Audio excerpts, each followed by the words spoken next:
My guys, ഇന്ന് പൂവിൻ്റെ അൽക്കോളത്തെ പർച്ചേസിന് ആദ്യം വന്നത് ശ്രീലാം ജ്വല്ലറിയില്ല. പൂവി ഇവിടെ ഒരു സ്റ്റോൺ കൊടുത്തിട്ടുണ്ടായിരുന്നു റിങ് ഉണ്ടാക്കാൻ.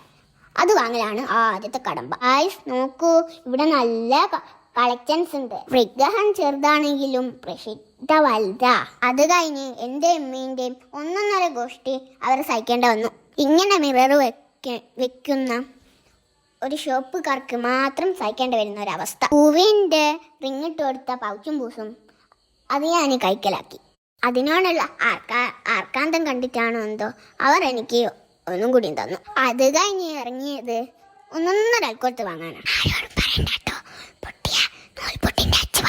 അതും വാങ്ങി നേരെ വിട്ടത് സൈക്കിൾ ഷോപ്പിലേക്ക്. ഈ കാക്കാക്ക് സൈക്കിൾ വാങ്ങേണ്ട റിസർച്ച് പൂവി ഇപ്പോഴും നടന്നുകൊണ്ട് നിൽക്കുക. ഇതിനൊരു അവസാനം ഇല്ലയോ എന്തോ. ഇത് അന്വേഷണം മാത്രമേ ഉള്ളൂ, വാങ്ങുന്നതില്ലേ എന്ന് ചോദിക്കുന്നവരോട് ഈ കാക്കാനെ നിങ്ങൾക്ക് അറിയായിട്ടാ. ഈ പ്രായത്തിൽ പൊട്ടിച്ച സൈക്കിളിന്റെ കൗണ്ട് ഈ കാക്കാക്ക് തന്നെ അറിയല. ഇരുമ്പ് മുറിച്ചിടുന്നത് വായ മുറിച്ചിടുന്ന പോലെയാ ഈ കാക്കാക്ക്. പൂവി പൊട്ടാത്ത സൈക്കിളും കണ്ടുപിടിക്കട്ടെ. ഞാൻ ഇതെല്ലാം സെറ്റാക്കട്ടെ. ഇതെനിക്ക് വല്ലാണ്ടങ്ങ് ഇഷ്ടമായി. പിന്നെ അവിടെ നടന്നത് റൈഡൊക്കെ ആയിരുന്നു. വലിക്കുക എന്ന് എഴുതി വെച്ചിട്ട് അവരെന്നെ പറ്റിക്കുകയാണോ? ഞാൻ എൻ്റെ സർവ്വശക്തി എടുത്ത് വലിച്ചിട്ടും പണ്ടാരം തുറക്കുന്നില്ല. പിന്നെ പൂവി നമ്മൾ എവിടെക്കോ കൊണ്ടുപോയി. പോകുന്ന വഴിക്ക് ഒരു പച്ചക്കറി ഷോപ്പിന്റെ മുമ്പിൽ കണ്ടതാ. എന്ത് ഭംഗിയാലേ ഈ മീനിനൊക്കെ. ഞാൻ ആദ്യമായിട്ടാ പച്ചക്കറി കടേൻ്റെ മുമ്പിലൊക്കെ ഇങ്ങനത്തൊക്കെയോളം കാണുന്നത്. പൂവി നമ്മൾ ഏതല്ലോ കുതാമിലൊക്കെ കൊണ്ടുവന്നിക്ക്. എന്തോന്നിത്. പിന്നെ നമ്മൾ കുറച്ച് ചിക്കൻ വാങ്ങി. നോക്കുന്നുണ്ട് ഒരു സുന്ദര പൂച്ച ചിക്കൻ തിന്നണം. പച്ചക്കറി കടയില് മീനും ചിക്കൻ കടയില് പൂച്ചയും ഇവരൊക്കെ പ്രകൃതി സ്നേഹമാണല്ലോ. പിന്നെ പൂവി നമ്മളെ കാര്യമായിട്ട് സൂപ്പർ മാർക്കറ്റിൽ പലിച്ചു കൊണ്ടുപോയി.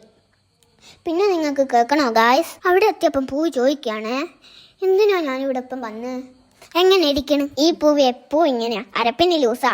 അവിടുന്ന് ഒരു മീൻ്റെ കുളീകിനെയും കണ്ട് മുർഷിത്ത എന്തായാലും കയറിയല്ലേ എന്ന് പറഞ്ഞിട്ട് എല്ലാവർക്കും ഓരോരു കുർക്കുറി വാങ്ങി തന്നു പൂവി. ആ കുർക്കുറിയില് പൂവിൻ്റെ പിരിലോസിന്റെ അതങ്ങ് ഞാൻ മറന്നു. ഇങ്ങനെയാണെങ്കിൽ അരയല്ല ഒന്നാണെങ്കിലും കുഴപ്പമില്ല. പിന്നെ കുർക്കുറി വെച്ച് കുറച്ച് ഷോ എല്ലാം കാണിച്ച്. പിന്നെ പൂവി പച്ചക്കറി വാങ്ങുന്നായിരുന്നു. പൂവി പച്ചക്കറി വാങ്ങുമ്പോൾ ഞാനും ഉമ്മി അവിടെ ഇരുന്ന് കുർക്കുറി തന്നായിരുന്നു. എന്താ പൂവിൻ്റെ ചിരി കണ്ടില്ലേ? എന്താണെന്നറിയോ സംഭവം?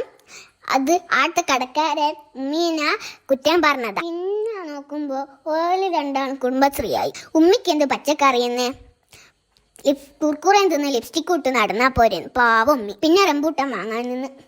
എന്ത് ചെയ്യാനാ, അവിടുത്തെ റംബൂട്ടാൻ പതുക്കൊന്ന് ഞാൻ തന്നെ നോക്കണം. അങ്ങനെ ഇന്നത്തെ സാധനം മകളല്ലേ എന്ന് കഴിഞ്ഞു. ബൈ.